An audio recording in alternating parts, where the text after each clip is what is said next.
Olá, meus amigos, um dia de muita paz para todos nós. Hoje, exatamente 11 de novembro de 2024, estamos nós reunidos para estudarmos a obra Revista Espírita.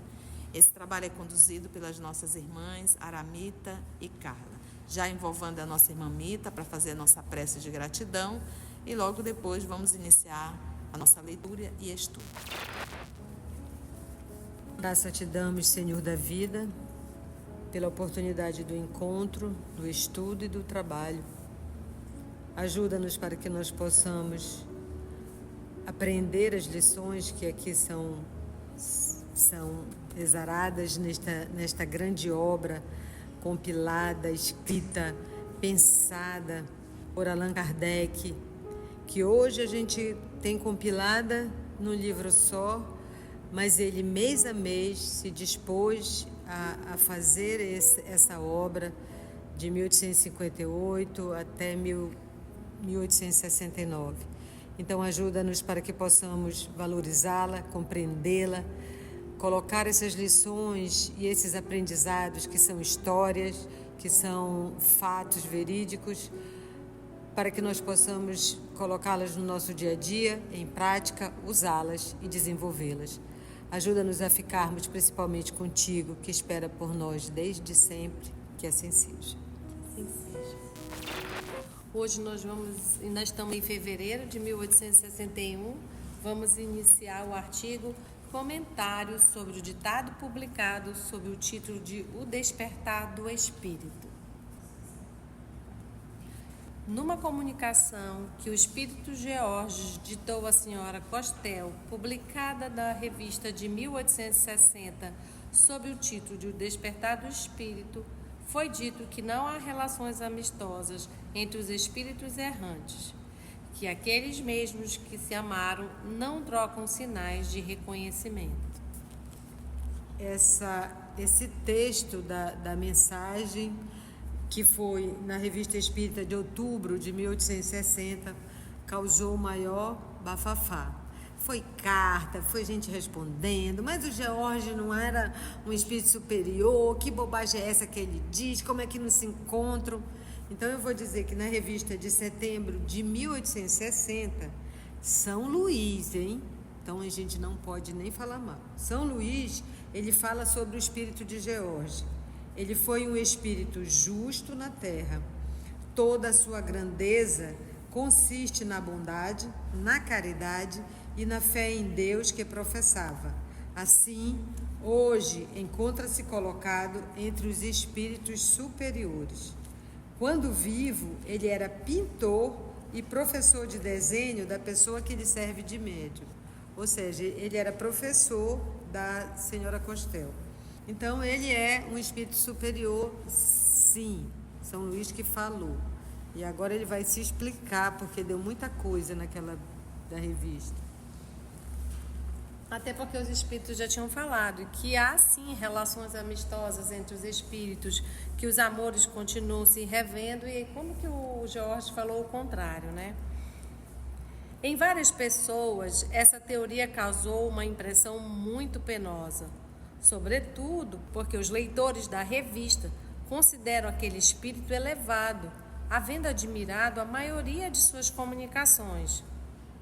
Se essa teoria fosse absoluta, a teoria de que não há relações amistosas, estaria em contradição com o que tantas vezes foi dito, que no momento da morte os espíritos amigos vêm receber o recém-vindo, auxiliando-o a se desembaraçar dos liames terrestres e, de certo modo, iniciando-o em sua nova vida.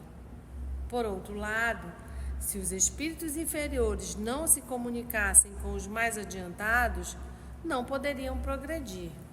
Então já está falando, olha, o que ele disse ali não corrobora com o que a gente já sabe, mas os leitores da revista ficaram assim, mas como? São Luís não disse que ele é um espírito superior? E como ele escreve isso, que é tão contraditório do que a gente está sabendo? Vamos ver o que vai ter mais. Procuramos refutar essas objeções num artigo da revista de 1860, sob o título de Relações Afetuosas dos Espíritos. Mas eis os comentários que, a pedido nosso, deu o próprio Georges de sua comunicação. Então, Allan Kardec também, em 1860, já fez um adendo sobre essas informações que ele tinha dado. Mas, mesmo assim, vamos ver o que o Georges diz. Abre aspas para o que Georges vai falar. Quando o homem é surpreendido pela morte nos hábitos materialistas de uma vida que jamais lhe deixou tempo para se ocupar de Deus, quando, palpitando ainda de angústias e de temores terrenos, chega ao mundo dos espíritos, assemelha-se a um viajante que ignorasse a língua e os costumes do país que visita. Imerso na perturbação, é incapaz de se comunicar, não compreendendo nem mesmo as próprias sensações, nem a dos outros. Erra envolto no silêncio. Então, sente germinarem, eclodirem e se desenvolverem lentamente pensamentos desconhecidos, e uma nova alma floresce na sua. Então, quando a pessoa, a explicação do George, ele começa a fazer uma comparação, né? Que quando, e os espíritos dizem isso, que a gente não morre, nada mais é que uma transição ou uma viagem. E se você chega num país que você desconhece a língua, desconhece os costumes, você não sabe como se comunicar, como falar as coisas. Então, a gente sabe no Céu e o Inferno, na própria revista, muitos relatos de pessoas que desencarnaram e dão relatos assim, mas como? Se eu ainda estou vivo? No próprio Memória de Suicida, a gente vê que eles tiraram a vida, mas como eles ainda sentem as necessidades, como eles ainda se veem, se tocam como seres humanos, como homens, eles acreditam que ainda estão vivos. Então, ele não tem, ele fica com essa perturbação, então ele é incapaz de se comunicar e não compreende nem as próprias sensações. Mas o tempo passa, né? E aí ele diz, uma nova alma germina dentro dele, é como vai aparecer uma outra coisa para dizer, tal qual. Um exemplo bem bacana disso é a assistência que dá no livro do Memória de Suicida, para os suicidas, até eles tomarem ciência que eles têm um corpo, mas não é um corpo de carne como a gente tem, que eles ainda têm as sensações físicas, porque eles ainda estão muito ligados à matéria, porque eles são espíritos ainda muito da terceira ordem, inferiores. Se já tivesse mais adiantado, mais refinado estaria. É por isso que ele inicia dizendo que quando ele é surpreendido pela morte nos hábitos materialistas e que num tempo que nunca se ocupou de Deus. Então, para quem não pensa, que só pensa na matéria, que acha que é só isso aqui, é uma grande surpresa chegar do outro lado e ter toda uma pujança de vida, né? Porque uma vida materialista é assim, a pessoa pensa assim, o que ele diz? Quando eu morrer vai ser um nada, né? E aí, isso é uma elucubração minha, o que é o nada? É tipo quando a gente dorme, né? Quando a gente dorme, apaga, aquilo fica um nada. Se a gente sonha, a gente diz, eu tive um sonho. Mas em momentos que a gente está em sono profundo, a gente não sabe o que aconteceu. É um espaço, vamos dizer assim, em branco. Só que, quando a gente desencarna, esse espaço em branco não tem. Depois que passa, onde eu estou, hein? A gente vai para algum lugar. Né? A gente não fica no nada. E aí é isso que acontece. Aí ele disse até que lentamente, desenvolve-se pensamentos desconhecidos e uma nova alma floresce na sua. Ou seja, ele começa a despertar para uma nova realidade que ele está. E ainda assim, Georges ainda está falando de alguns tipos de reencarnação. Porque nem para todo mundo vem assim desse jeito que ele está falando. De repente começa a cair em si. Tem almas que ficam em perturbação até... De 1 minuto a séculos. Sei lá, de 1 minuto a séculos, como ele fala. Então, ele está falando novamente, mas acho que ele ainda não deixa bem claro, né? Chegado a esse ponto, a alma cativa sente caírem os laços e, como uma ave a quem a liberdade é devolvida, lança-se para Deus, soltando um grito de alegria e de amor.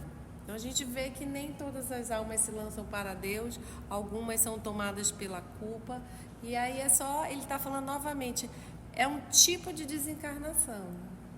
Não é que é para todo mundo, não tem o sistema único de desencarnação, a tia já falou. E assim, é o tempo, porque pode, tal qual, todas as mortes são iguais, né? Todos os desencarnes, não existe uma morte igual a outra.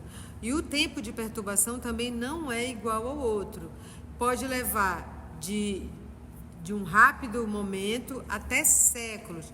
Tal qual esse endurecimento, claro que todos nós vamos voltar e um dia nos lançarmos para Deus, Mas a gente mesmo, vou usar de novo o exemplo do Memória de Suicida, que tem espíritos que estão presos, encarcerados, vigiados, vamos dizer assim, tutelados na torre, porque eles são empedernidos no mal. Tem uns que estão há séculos nisso. E eles não conseguem ainda fazer como esse novo florescer e devolvida essa liberdade e se lançar para Deus. Esse tempo pode ser curto, longo, como de séculos, dependendo de cada um que vai fazer o seu caminho. Então se comprimem à sua volta os espíritos dos parentes, dos amigos purificados que silenciosamente o haviam acolhido em sua volta. São em reduzido número os que podem, logo após a libertação do corpo, comunicar-se com os amigos que reencontram. Um exemplo disso, para ficar bem claro, é o André Luiz. Quando ele desencarnou, ele passou 7, 8 anos no umbral, né? E a mãe dele estava lá, né? Mas ele não conseguia vê-la. Ela ia lá diariamente. O Clarencio ia lá a pedido da mãe. Olha que ainda tem até intercessão. Mana, vai lá, vê ele para mim, né? Ia lá, mas precisou ele mudar para poder enxergar. É como se e eu gosto dessa metáfora, é como se a gente tivesse igual Paulo de Tarso, com as escamas no olho. Precisa essas escamas saírem para a gente enxergar o que tem a mais na paisagem. A gente está aqui nesse ambiente, né? A gente só enxerga o que os nossos olhos, uns muito, outros poucos, conforme... eu uso óculos, eu enxergo pouco. Se tirar meus óculos, já era. Mas quem tem mais acuidade pode ver mais coisas. Mas tem mais coisas além disso, né? Tem micro-organismo, tem coisas que a gente não consegue enxergar. No mundo espiritual também é assim. Ele mudou de vibração. É como ele diz aqui, a quem a liberdade é devolvida, uma nova alma nasce, porque o André Luiz, apesar de ter sido católico, mas era aquele católico só de aparência, e ela diz, né, que ele fazia as coisas assim meio por deboche, né, as coisas dele, então ele não acreditava. E aí ele passou um tempo ainda até ele cair em si e fazer. Aí quando ele fez a prece, a cortina se abriu. É necessário ter merecido, e somente os que cumpriram gloriosamente suas últimas migrações se acham, desde o primeiro momento, bastante desmaterializados para gozar desse favor que Deus concede como recompensa. Apresentei uma das fases da vida espírita, não quis generalizar. Como se vê, não falei senão do estado dos primeiros instantes que se seguem à morte, que poderá ser mais ou menos duradouro conforme a natureza do espírito. Depende de cada um abreviá-lo, despreendendo-se dos laços terrenos desde a vida corpórea, já que somente o apego às coisas materiais o impede de fruir a felicidade da vida espiritual. Jorge. Então, a gente tem... Porque a gente às vezes pensa em apego e acha que a gente não tem apego, né? Mas levo engano, todos nós temos apego. Só uns enxergam mais, né? Uns se dão conta disso e outros não se dão conta e passam uma vida negando. Igual dizer assim, ai, quem é orgulhoso é egoísta. Ai, eu não sou orgulhosa. Eu tenho orgulho de não ser orgulhosa. Eu me orgulho muito da minha humildade. Já sabe que é uma bobagem. Então a gente precisa ver que a gente tem orgulho, a gente tem apego ao corpo físico, às coisas, a pessoas, a sentimentos, né? E às vezes a gente se apega a uma mágoa, a uma raiva, passa uma vida, né? Aí a pessoa vai dizer, ai, quando eu fui lá na minha infância, aquela pessoa fez isso comigo, eu nunca me esqueço. Isso é um apego. É um apego a uma mágoa que a gente não soube trabalhar. E aí é legal que a gente vê, por exemplo, umas histórias simples como o Chico, que mais trabalhado do que ele, vamos lá, até o amigo tinha um mentor dele com ele, uma vizinha dele matou o cachorro dele e ele esqueceu. A irmã dele matou o cachorro e ele esqueceu. Só que passou um mês, 2 meses, quando passou, o Emmanuel disse, não dá, o senhor está atrapalhando as comunicações, não dá. O senhor tem que dar um jeito nessa sua mágoa. Ele, eu magoado? Sim, está magoado. Está magoado com a sua irmã que matou seu cachorro. E o que eu tenho que fazer? Ele deu lá a receita para ele desfazer a mágoa, né? Que era dar um presente para a irmã, né? O que ela queria. Que aí ela agradeceu e esse agradecimento foi e tirou a mágoa.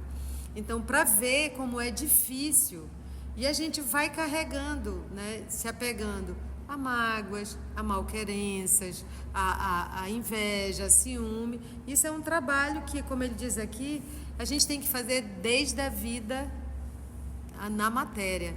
Porque quando a gente desencarnar, a gente não vai mudar. Vai a mesma pessoa pro lado de lá, só sem o corpício, tá? Agora, observação do professor Allan Kardec.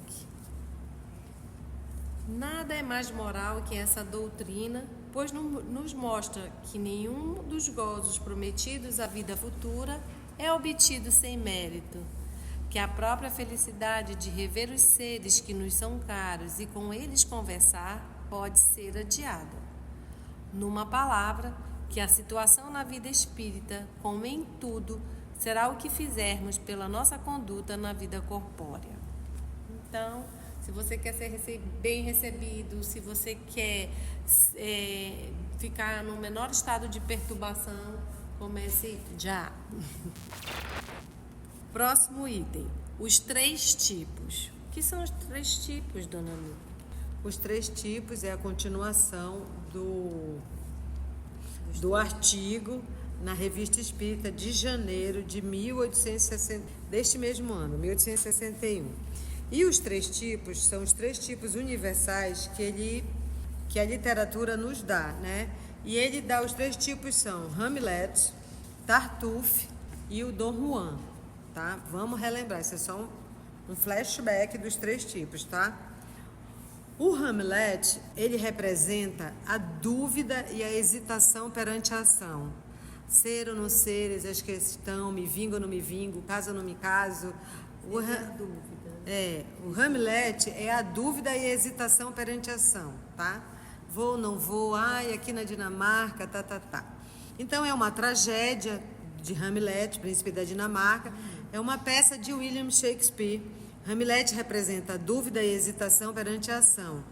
É considerada uma das mais poderosas e influentes tragédias em língua inglesa. E a história é: o seu tio Cláudio envenena seu pai, o Hamlet rei, e casa com sua mãe, a Gertrudes. Polônio, conselheiro de Cláudio e pai de Laertes e Ofélia, que Ofélia é a prometida do Hamlet filho. E aí é tragédia, né? É só morte. Aí a Ofélia morre afogada. Aí o Hamlet vai querer matar o Cláudio e a mãe morre. Então, mas ele, o que é os 3 tipos é que ele é a dúvida e a hesitação. O Tartuffe, que é uma peça do Molière, ele representa o hipócrita, dissimulado, inescrupuloso e falso religioso. Tanto que depois dessa peça, se adjetivou uma palavra. Quando alguém dizia para uma pessoa que ela era tartufo ou tartufa, né, era para designar uma pessoa hipócrita ou falso religioso. E o Dom Juan também é um personagem, né? De Molière. É um personagem, na realidade ele não é de Molière. O Molière fez uma peça dele, mas ele é um personagem que ele começa na Espanha. Dom Juan é um personagem infiel, sedutor, libertino, blasfemo, valente e hipócrita, tá? Ele é um aristocrata bom vivant, residente na Cilícia, que colecionava conquistas amorosas, seduzindo moças da nobreza e criadas com o mesmo êxito. A única coisa que o interessa é a conquista e abandona as mulheres tão logo aproveita-se dela.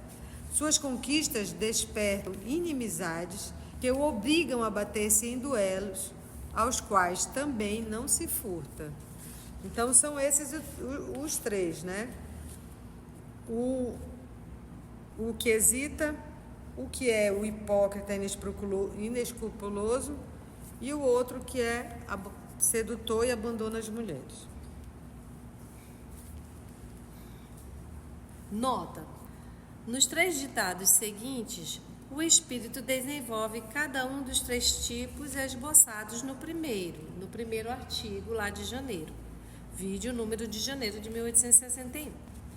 Primeiro, aqui no vosso mundo, o interesse, o egoísmo e o orgulho abafam a generosidade, a caridade e a simplicidade. O interesse e o egoísmo são os 2 gênios maus do financista e do novo rico. O orgulho é o vício do que sabe e, sobretudo, do que pode. Quando um coração verdadeiramente pensador examina esses 3 vícios horríveis, interesse, egoísmo e orgulho, sofre, porque o homem que pensa sobre o nada e sobre a maldade deste mundo é, em geral, não duvideis, uma criatura cujos sentimentos e instintos são delicados e caridosos. E, como bem o sabeis, os delicados são infelizes, conforme disse La Fontaine, que esqueci de pôr ao lado de Molière, que ele falou de Shakespeare, de Molière e esqueceu do La Fontaine, que disse: só os delicados são infelizes, porque sentem. O Jean de La Fontaine, ele nasceu em 1621 e desencarnou em 1695. Ele era poeta e fabulista francês. Ele escreveu as fábulas de La Fontaine, que vocês já devem ter visto, né? E aí ele está fazendo essa questão aqui, que só os delicados são infelizes porque sentem. Então, no mundo, os brutos não estão nem aí, vamos vivendo, morreu, caiu um aqui, vamos embora, vamos seguir, todo mundo cai, está caindo tanta gente, ninguém para. Então, assim, quem para sentir tudo isso, sofre mesmo, né? Então, ele está falando isso aí. E ele fala que o interesse e o egoísmo são os dois gênios do mal financista. O financista é quem cuida do dinheiro, né? E do novo rico. Quem tem dinheiro não está nem aí, né? Eu me interesso e só quero saber do meu. Cuida do teu para lá que o meu cuida aqui. E o orgulho é o vício do que sabe e, sobretudo, do que pode, né? Se você junta essas 2 coisas, o saber com o poder, aí a pessoa, né? Fica orgulhosa. Fica orgulhosa. Não diz que manda quem pode, obedece quem tem juízo. A pessoa que diz isso é a pessoa que está mandando, né? Quando a pessoa diz, olha, me obedece, porque manda quem pode, obedece quem tem juízo. Quem está mandando aqui sou eu. Eu que sei, faz e pronto. Então a pessoa não escuta o outro. E quando ele diz que só os delicados são infelizes porque sentem, porque assim, quando você começa a observar o mundo ao seu redor, a despertar, que você não deixa de olhar para o seu umbigo, você vê que no mundo, né, tem muita dor, tem muito sofrimento. Você vê que tem pessoas que necessitam, que passam mais necessidades que você não é toda essa Coca-Cola que você acha que é. E aí a gente precisa esse exercício, todos nós, eu acho, em qualquer grau que a gente esteja, esse exercício de diminuir o orgulho e o egoísmo num trabalho diário, porque sempre a gente fica, às vezes não é questão de ter ou não, porque tem pessoas que não têm nada, mas elas são extremamente orgulhosas e egoístas e avarentas das suas poucas posses, porque não pode dar, porque não pode dividir, porque se isso não vai dar para mim, eu tenho que ver o meu primeiro. E a gente precisa ir fazendo ter essa delicadeza de nos tornarmos delicados, que é assim, porque a gente vai sentir e fazer esse exercício de empatia com o outro, e a gente vai, né, como diz o nosso Senhor Jesus Cristo, amar o próximo como a nós mesmos. A gente vai ver, abarcar o mundo como nossos irmãos, né? Bem por isso. Continua o espírito, falando sobre os 3 tipos. Hamlet, e aqui a gente está entrando numa parte bem filosófica, que é mais densa, mas é interessante para a gente ter um pouco de acesso à literatura com Hamlet e o que ele quer dizer para nós, né? Então, assim, Hamlet é a personificação desta parte infeliz da humanidade, que sofre e chora sempre e que se vinga, vingando a Deus e a moral. Hamlet teve de castigar vícios horrorosos em sua família, o orgulho e a luxúria, isto é, o egoísmo. Aspirando à verdade, essa alma terna e melancólica ofuscou-se ao sopro do mundo, como um espelho que não pode refletir o que é bom e o que é justo. E essa alma tão pura derramou o sangue de sua mãe e vingou a sua honra. Hamlet é a inteligência impotente, o pensamento profundo em luta contra o orgulho estúpido e contra a impudícia materna, a falta de pudor, a falta de moral. O homem que pensa e que vinga um vício da terra, seja qual for, é culpado aos olhos dos homens, mas muitas vezes não é perante Deus. Não penseis que eu queira idealizar o desespero. Já fui bastante castigado, mas há tanta névoa ante os olhos do mundo. O Hamlet, como ele diz, é essa alma que sofre e chora sempre, que se vinga, vingando a Deus e a moral. Nesse ponto, né, puxando pela doutrina espírita, quem diz que Deus precisa de vingança? Quem diz que a gente precisa ser a mão de Deus? Quanto mais tempo, por isso que ele fica, essa alma que sofre e chora, vendo de um outro ponto, porque ele carrega o ódio e a vingança dentro dele. Me lembrei agora do Mário Silva, no Entre a Terra e o Céu. O Mário Silva é um espírito que não descansa, porque ele está há séculos alimentando um ódio e uma vingança. Um ódio e uma vingança que ele não consegue, vamos dizer assim, executar. Então ele fica naquilo. E o mais importante é que ele vê o erro dos outros, mas ele se desculpa do erro dele. O erro dele, ele diz, eu fiz isso porque eu estava machucado, eu estava muito ferido e eu nem me liguei para ferir os outros. Mas o que a justiça, ou a lei, ou o que o nosso Senhor Jesus Cristo vai ensinar para a gente? O que a gente deve fazer? Perdoar. Perdoar quanto? 70 vezes 7. E a gente perdoa não é para o outro.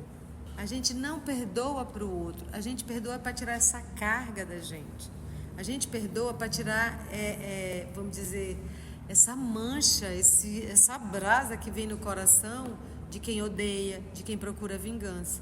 E quando a gente vai fazendo as coisas, e a gente já vê isso, né, tanto na tragédia como nas outras, há o imponderável no mundo, porque assim, a gente não pode se fazer de Deus. Quem sabe o caminho, os caminhos perfeitos é Deus. Nós vemos apenas uma parte da realidade. O que nos trouxe até aqui, e eu adoro essa frase do Clarencio, é assim: o passado se manifesta no presente. Então, o que está acontecendo aqui não é por acaso, não foi uma coincidência ou nada, não. Já é uma consequência. Eu estou só vendo um aspecto. Pode ser que nesse aspecto eu seja aparentemente inocente, aparentemente eu seja vítima, Mas qual é a minha lição? Se aparentemente eu sou a vítima, se aparentemente eu sou inocente. Perdoar, porque eu não sou Deus. O Hamlet, na vingança dele, morre a mulher que ele ama, morre a mãe, no final ele também morre. Então é uma mortandade só, e ele fica essa alma torturada.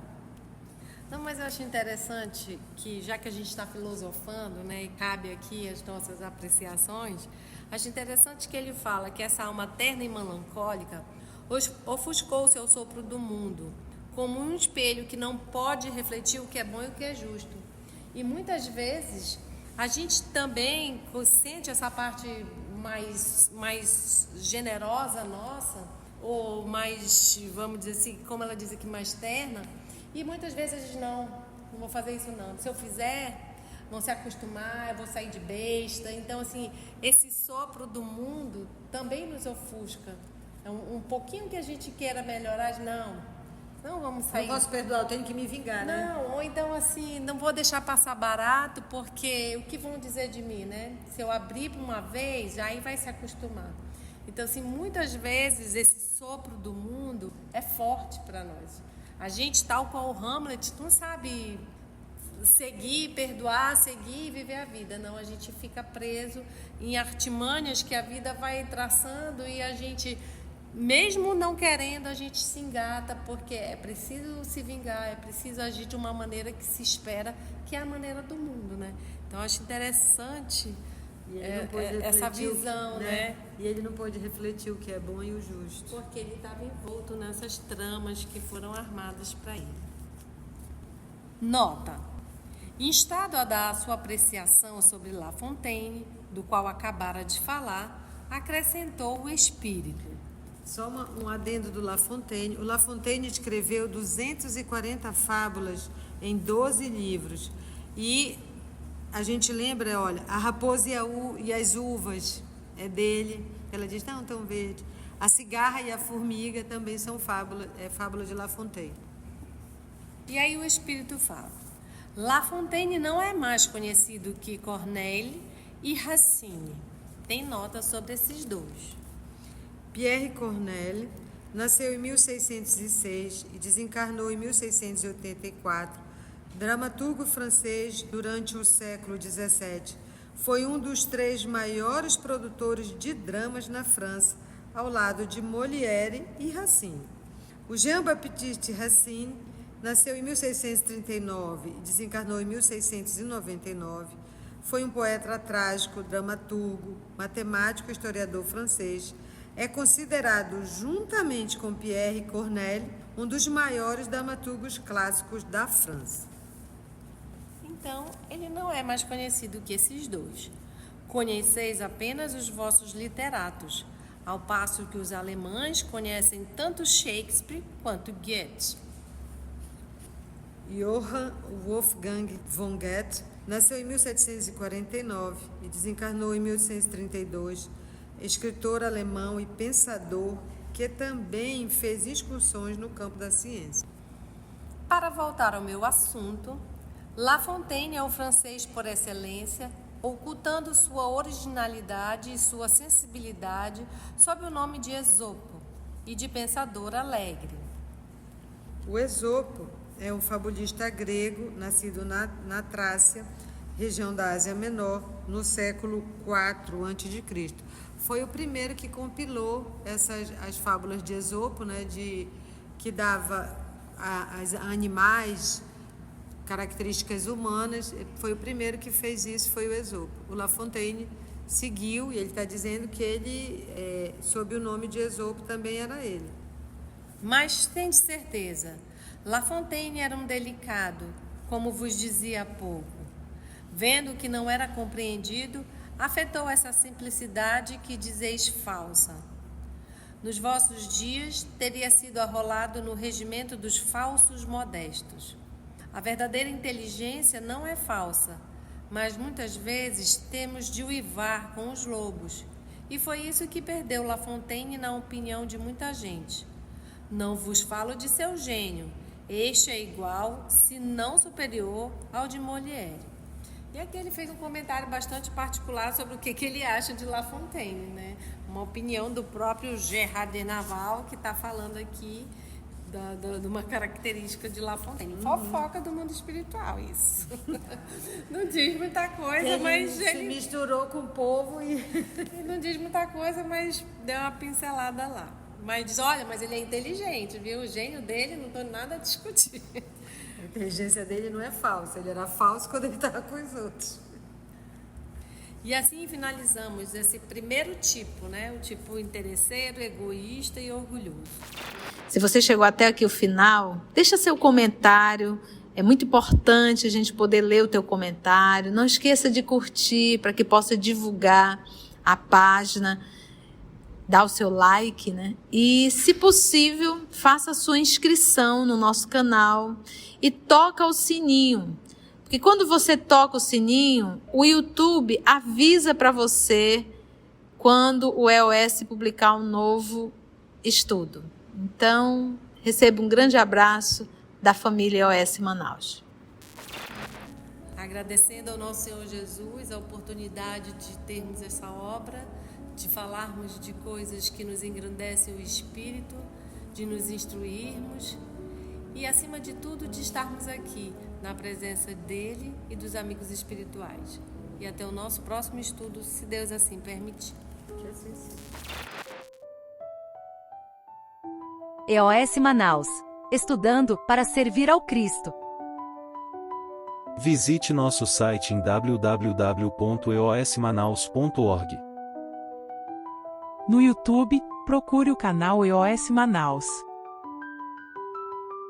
Participe do nosso grupo no Facebook. No Instagram somos @EOS Manaus. Escute e estude na Rádio Manaus de Estudos Espíritas. Estamos, também, em diversas plataformas de áudio. Procure EOS Manaus, no seu aplicativo preferido. EOS Manaus. Estudando para servir ao Cristo.